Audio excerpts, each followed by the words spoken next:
चलिए आज यहाँ पर देखिएगा present indefinite tense, present indefinite tense देखिएगा। अब ध्यान दीजिएगा, प्रेजेंट इंडेफिनिट टेंस की हिंदी होती है वर्तमान अनिश्चित काल होता है। इसकी हिंदी क्या होती है? वर्तमान अनिश्चित काल होता है। इसको हिंदी में कहते हैं वर्तमान अनिश्चित काल कहते हैं, है ना, प्रेजेंट इंडेफिनिट टेंस को। इसको सिंपल प्रेजेंट टेंस भी कह सकते हैं। इस चीज़ को आप और क्या कह सकते हो? सिंपल प्रेजेंट टेंस भी कह सकते हैं। आराम से बंद करो। इसको सिंपल प्रेजेंट टेंस भी कह सकते हैं, है ना। अब देखो प्रेजेंट इंडेफिनिट टेंस या जिसको सिंपल प्रेजेंट टेंस भी कहा जाता है, सबसे पहली चीज़ होती है कोई भी टेंस पहचान की। इसको आप कैसे पहचानोगे, है ना। तो इसकी जो आइडेंटिफिकेशन होती है, पहले नंबर एक चीज़ ये याद रखो, प्रेजेंट इंडेफिनिट टेंस वो टेंस होता है जिसमें काम निश्चित नहीं रहता है, जिसमें काम निश्चित नहीं रहता है। जैसे अगर आपसे पूछा जाए, सपोज करो आपका भाई इलाहाबाद में रहता है और आपसे पूछा जाए बताइए आपका भाई क्या करता है, तो आप बताएंगी सर मेरा भाई इलाहाबाद में पढ़ता है। लेकिन क्या आप श्योर हैं कि इलाहाबाद में वो पढ़ता ही है? हो सकता है वो इलाहाबाद में ना पढ़ता हो, मान लो अयोध्या में पढ़ता हो और आपको झूठ बोला, निश्चित नहीं है ना। या अगर मैं कहूँ मैं 5 बजे उठता हूँ, तो ये निश्चित नहीं है, वो कभी 4 बजे भी हो जाता है, कभी 6 बजे भी हो जाता होगा, है ना। या कभी हो सकता है आप 5 बजे नहीं 5:15 पर उठ रहे हैं, निश्चित नहीं है ना। इतना क्लियर है ना। तो इसकी जो पहचान हो जाएगी यही हो जाएगी, क्या होती है, सेंटेंस के लास्ट में क्या रहता है? ता है, ती है और ते हैं, या जो रहता है ता हूँ और ती हूँ रहता है ना। मतलब प्रेजेंट इंडेफिनिट टेंस की पहचान क्या है? सेंटेंस के लास्ट में, at the last of sentence क्या होना चाहिए? ता है, ती है, ते हैं, ता हूँ और ती हूँ अगर रहे तो वो टेंस होता है प्रेजेंट इंडेफिनिट टेंस होता है। इतना क्लियर है? डन हो। अच्छा, दूसरा नंबर एक चीज़ और है, ये तो हो गया हिंदी में पहचान, है ना। आप हिंदी वाले सेंटेंस को देखकर इस तरह से आइडेंटिफाई करेंगे।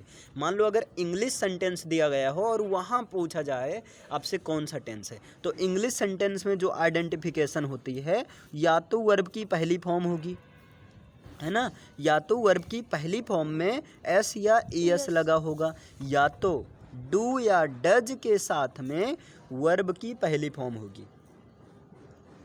ये इंग्लिश वाले सेंटेंस की पहचान है अगर इंग्लिश में दिया है। जैसे आपसे कह दिया जाए बताइए श्याम घर जाता है, श्याम घर जाता है, तो आपने देखकर पहचान लिया, अरे ये तो सिंपल सा है, ता है, ती है, आया है, इसलिए कौन सा टेंस है? ये सिंपल प्रेजेंट टेंस है, मतलब प्रेजेंट इंडेफिनिट टेंस है। लेकिन मान लो कोई इसी चीज़ को हिंदी में ना लिखकर इंग्लिश में बोल देता है और वहाँ पर ऐसा लिखता है कि श्याम गोज टू, नहीं, Shyam goes home, Shyam goes home, और आपसे पूछ लेता अब बताइए कौन से टेंस में है ये सेंटेंस, है ना।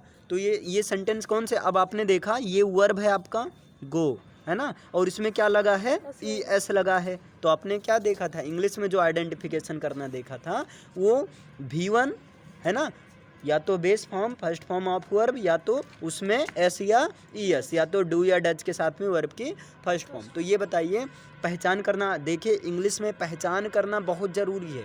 क्यों ज़रूरी है? जब आप आगे चलकर आप एक्टिव पैसिव वॉइस पढ़ेंगे तो वहाँ पर सीधा ऐसे दिया रहेगा, जैसे ध्यान दीजिए, जैसे एक्टिव पैसिव ऐसे दिया रहेगा, he writes a letter, he writes a letter, है ना, ही राइट्स आ लेटर, और ये एक्टिव वॉइस में रहेगा। एक्चुअल में जो टेंस होता है, टेंस ही एक्टिव वॉइस होता है ना। और कह देगा इसका पैसिव बनाइए, इसका पैसिव बनाए। अगर आपको पैसिव का थोड़ा सा भी रूल पता होगा तो क्लियर होगा, ये चीज़ हो जाएगा। तो पैसिव बनाने के लिए सबसे पहले ऑब्जेक्ट को पहले लिखा जाता है। पैसिव बनाने के लिए क्या किया जाता है? सबसे पहले ऑब्जेक्ट को पहले लिखा जाता है, तो आ लेटर, फिर ये पहचाना जाता है टेंस, है ना। तो अब बताइए ही राइट्स आ लेटर कौन सा टेंस है? बोलो, ही राइट्स आ लेटर कौन सा टेंस है? प्रेजेंट इंडेफिनिट आपने देखा वर्ब की पहली फॉर्म में एस लगा है मतलब प्रेजेंट। अब पैसिव वॉइस का जो रूल होता है, अगर सेंटेंस एक्टिव वाला सेंटेंस प्रेजेंट इंडेफिनिट टेंस में हो तो पैसिव में उसके लिए हेल्पिंग वर्ब या तो इज या तो एम या तो आर होती है। तो आर लेटर सिंगुलर है और सिंगुलर के लिए क्या लगता है, इज। तो यहाँ पर क्या होगा, इज होगा, है ना। और पैसिव की एक कंडीशन है, अच्छी बात है, हमेशा थर्ड फॉर्म ही लगती है ना, हमेशा थर्ड फॉर्म। तो यहाँ पर राइट का थर्ड फॉर्म क्या हो जाएगा, रिटन। और यहाँ बाई, और ये सब्जेक्ट को हम ऑब्जेक्ट के स्थान पर लिख रहे हैं, इसलिए हमें ऑब्जेक्टिव केस लिखना होगा। तो ही का ऑब्जेक्टिव केस क्या होता है, हिम होता है। अगर आप इंग्लिश में आइडेंटिफाई करना दोनों सीख रहे हैं तो क्या होगा, आप एक्टिव पैसिव वॉइस आपके लिए बहुत आसान हो जाएगा। जनरली गलती क्या होती है, टीचर भी इस पर फोकस नहीं, वो केवल ऐसे रटवा देते हैं इंग्लिश में आइडेंटिफिकेशन करना, अरे सॉरी हिंदी में, इंग्लिश वाला ध्यान ही नहीं दे, और बच्चे आगे चलकर एक्टिव पैसिव वॉइस में आइडेंटिफाई नहीं कर पा रहे हैं क्योंकि उनको हिंदी में सिखाया गया है। लेकिन एक्टिव पैसिव वॉइस में हिंदी थोड़ी दिया रहेगा, वहाँ तो इंग्लिश ही रहेगा ना। इतना समझ में आया। सबसे पहली चीज़ हो गया आपका आइडेंटिफिकेशन हो गया। फिर देखो यहाँ पर ध्यान देना, सेंटेंस जो होगा ना, सेंटेंस आपको मेनली जो है 4 तरीके से मिलेगा, ध्यान देना। सेंटेंस जो है मेनली आपका 4 तरीके से मिलेगा। या तो वो सेंटेंस आपका अफर्मेटिव रहेगा, है ना, या तो वो सेंटेंस आपका नेगेटिव रहेगा, या तो वो सेंटेंस आपका इंटेरोगेटिव, या जो इंटेरोगेटिव एंड नेगेटिव रहेगा, है ना। या तो इंटेरोगेटिव रहेगा या वो इंटेरोगेटिव और नेगेटिव दोनों को होल्ड किए रहेगा, मतलब दोनों को कंटेन करके रखेगा। इंटेरोगेटिव एंड नेगेटिव दोनों होगा, है ना, ये चीज़ होगा। अब कंडीशन है तो हम सबसे पहले बात करते हैं अफर्मेटिव सेंटेंस। तो ध्यान दो, जो अफर्मेटिव सेंटेंस होता है ना, ये इसको आप कह सकते हो सिंपल सेंटेंस। जो अफर्मेटिव सेंटेंस होता है इसको आप क्या कह सकते हो, सिंपल सेंटेंस कह सकते हो, ठीक है ना। और सिंपल सेंटेंस का मतलब जो सिंपल हो, सिंपल सेंटेंस का मतलब क्या हो, जो सिंपल हो। सिंपल का मतलब क्या हो, सब्जेक्ट वर्ब का कॉम्बिनेशन हो, उसमें नो नेबर नॉट ना लगा हो, है ना, उससे कोई क्वेश्चन, जो देखो इधर सिंपल सेंटेंस का मतलब जो सिंपल सा कोई स्टेटमेंट पूछे, जैसे कह दिया जाए राहुल जो है एक पत्र लिखता है, तो भाई सिंपल है ना। राहुल एक पत्र, हाँ छोटी की मात्रा है, राहुल एक पत्र लिखता है। अब देखो राहुल एक पत्र लिखता है, भाई सिंपल है ना, जिसमें नो नेबर नॉट मतलब नहीं या क्वेश्चन ना पूछा जाए, जिसमें डायरेक्ट कोई स्टेटमेंट बताया जाए, वो भी पॉजिटिव सेंस में, है ना, तो सिंपल। अब इसका रूल क्या होता है, देखो सबसे पहले जो रूल होता है, अगर रूल की बात किया जाए, कौन से, अफर्मेटिव सेंटेंस की बात हो रही, ध्यान दीजिएगा। अफर्मेटिव सेंटेंस के रूल की बात किया जाए तो सबसे पहले क्या लिखा जाता है, किसको लिखा जाता है, सब्जेक्ट को लिखा जाता है। सबसे पहले जो भी सेंटेंस दिया रहे ना, सबसे पहले उसमें किसको लिखेंगे, सब्जेक्ट। अच्छा अब प्रश्न है यार सब्जेक्ट को कैसे पहचाना जाए, तो सब्जेक्ट वो होता है जिसके बारे में बात किया जाता है। एक्चुअल में ये सब्जेक्ट 2 होता है आपका ना, सब्जेक्ट जो है 2 होता है। एक होता है सिंगुलर सब्जेक्ट होता है, अब ये पता होगा ना सिंगुलर सब्जेक्ट में कौन आता है, और एक होता है तुम्हारा प्लूरल सब्जेक्ट आता है। अब बताओ सिंगुलर सब्जेक्ट में कौन आता है, ही आता है, सी आता है, इट आता है, और कोई एक नेम हो, तो वो सब सिंगुलर सब्जेक्ट में आता है। ही मतलब हुआ है, सी मतलब दोनों का मतलब हुआ होगा, लेकिन ही मेल के लिए आता है, VA या WA, है ना, और इट जो है सबके लिए आता है ना। अच्छा अब सबका मतलब निर्जीव के लिए और एनिमल्स के लिए। अच्छा यहाँ पर देखो प्लूरल में कौन कौन आता है बताइए, आई आता है, बी आता है, यू आता है, दे आता है, और जब कोई 2 नाम हो या 2 से अधिक नाम हो तो वहाँ भी प्लूरल ही होगा। क्लियर है ना। अब यहाँ पर कंडीशन क्या, अगर सब्जेक्ट आपका सिंगुलर है, अगर सब्जेक्ट क्या हो, सिंगुलर है, तो वहाँ पर वर्ब की पहली फॉर्म में या तो एस लगाना या तो ES लगाना, है ना।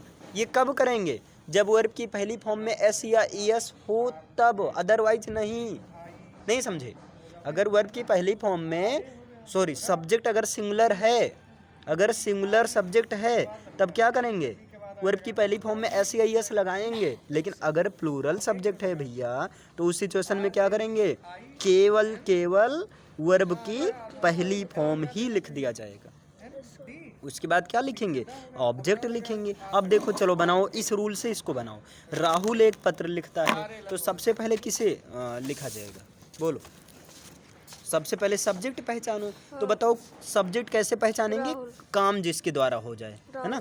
तो राहुल के बारे में बात हो रही है, राहुल के बारे में बात हो, इतना क्लियर हुआ ना। तो ये दो कंडीशन है ना। अब देखो भैया कि बात किसके बारे में हो रही है? राहुल के बारे में, कि राहुल एक पत्र लिख रहे हैं, ठीक है। तो राहुल, तो सबसे पहले लिखते हैं राहुल को हमने लिख दिया। अब देखो राहुल सिंगुलर सब्जेक्ट हैं या प्लूरल सब्जेक्ट हैं, बताओ कैसे हैं? राहुल एक नाम है ना, और जब एक नाम हो तो किस में आएंगे? सिंगुलर। तो सिंगुलर के लिए क्या लगता है? वर्ब की पहली फॉर्म में या तो एस लगाएंगे या तो ईएस लगाएंगे। तो अब बताओ लिखना की इंग्लिश क्या होती है? राइट होती है ना। तो राइट में बताओ एस या ईएस लगाएंगे कि नहीं? तो राइट में एस लगाएंगे, है ना। राइट में क्या लगाएंगे? एस लगाएंगे। अब देखो क्या लिखता है?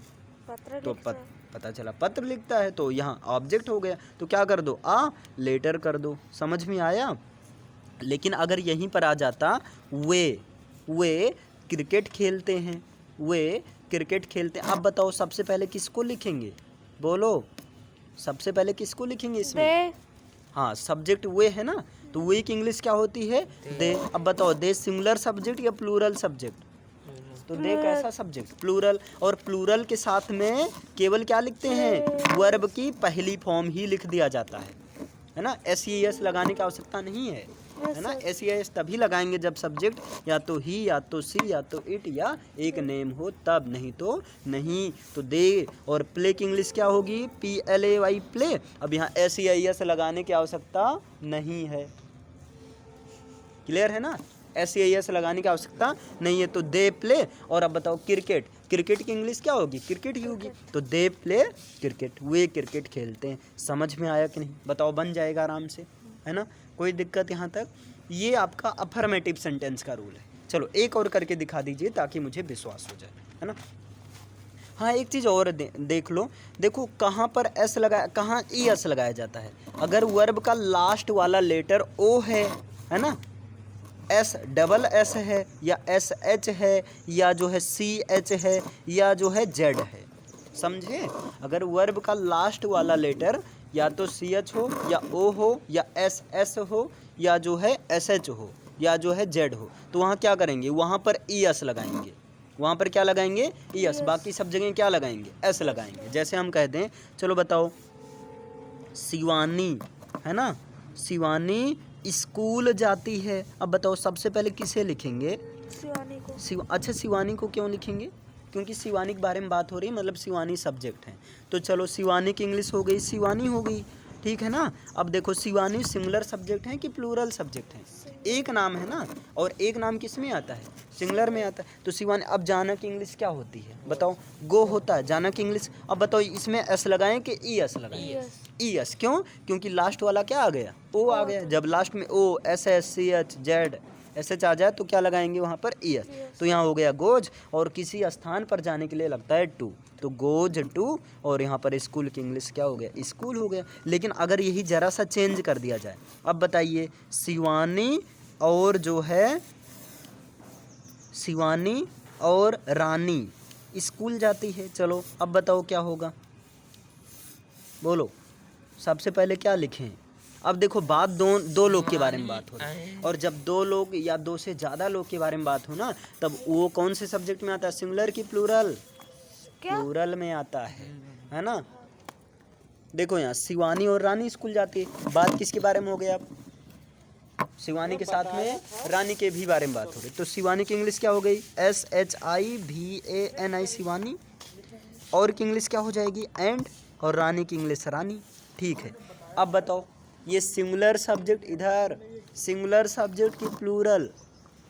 बोलो प्लूरल है ना। तो एस ई एस लगाएं?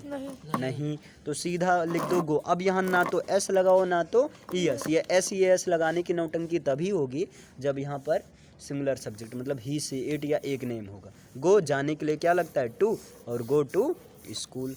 समझ में आया? है ना। अगर यही नेगेटिव होगा,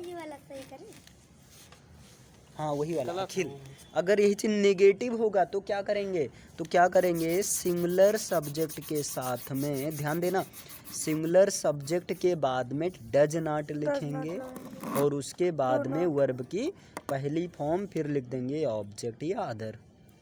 समझे? समझ में आया? सिंगुलर सब्जेक्ट का मतलब ही हो, सी हो या इट हो या कोई एक नेम हो। लेकिन अगर ये प्लूरल सब्जेक्ट आ जाए तो प्लूरल सब्जेक्ट आ जाए तो प्लूरल सब्जेक्ट के साथ क्या लिखेंगे?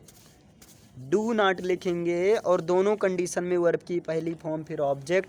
प्लूरल सब्जेक्ट में आता कौन है? तो आई आता है, बी आता है, यू आता है, दे आता है, दुई नाम या दुई से अधिक नाम, चाहे इंसान का नाम, चाहे शैतान का, भगवान का, हैवान, किसी का भी नाम हो, लेकिन दो या दो से अधिक नाम होना चाहिए, तभी प्लूरल मानेंगे, नहीं तो नहीं मानेंगे। जैसे अगर हम कह दें ये शिवानी स्कूल जाती हैं, अब इनसे कह दो मत जाओ, यही कह दें शिवानी, या कुछ और ले लो, वह खाना नहीं खाती है, नहीं खाती। अब बताओ वह की इंग्लिश क्या होगी? ही होगी कि सी होगी? स्त्री है ना, तो स्त्री के लिए सी होता है, सी। अब देखो नहीं वाला आ जाए, नेगेटिव है ना, तो नेगेटिव के लिए क्या लिखेंगे? Does not. तो सी सिंगुलर है कि प्लूरल है? सिंगुलर है ना, तो क्या लिखें इसके बाद में? डज नॉट कि डू नॉट? क्या? Does not. तो क्या हो जाएगा? सी डज नॉट। और खाना की इंग्लिश ईट। अब यहाँ एस या एस लगाने की नौटंकी खत्म, है ना। तो she does not eat the food, वह खाना नहीं खाती है। अच्छा, इसी में अगर कह दिया जाए वे जो है मार नहीं खाते, बड़ा दुख है ना। या कुछ और चेंज कर दो, वे सांप को नहीं मारते हैं। अब बताओ वे की इंग्लिश क्या होती है? दे होती है। अब दे सिंगुलर की प्लूरल? प्लूरल है तो दे, और दे के साथ क्या लग जाएगा? डू नॉट की डज नॉट? Do not. तो दे डू नॉट। और मारना, अगर जान से मारना हो तो किल, अगर ऐसे मारना हो एकदम खूब मरे ना तो वहाँ बीट। लेकिन सांप को तो जान से ही मारोगे, नहीं फोटो खींच लेगा, है ना। तो they do not kill the snake. अरे गाँव में होता है ना कि सांप को मारो तो पूरा मारो, नहीं फोटो खींच लेगा तो तुमको सपने में आकर काट के चला जाएगा, तुम निकल लोगे, ऐसा मतलब माना जाता है। अच्छा, they do not kill the snake, समझ में आया?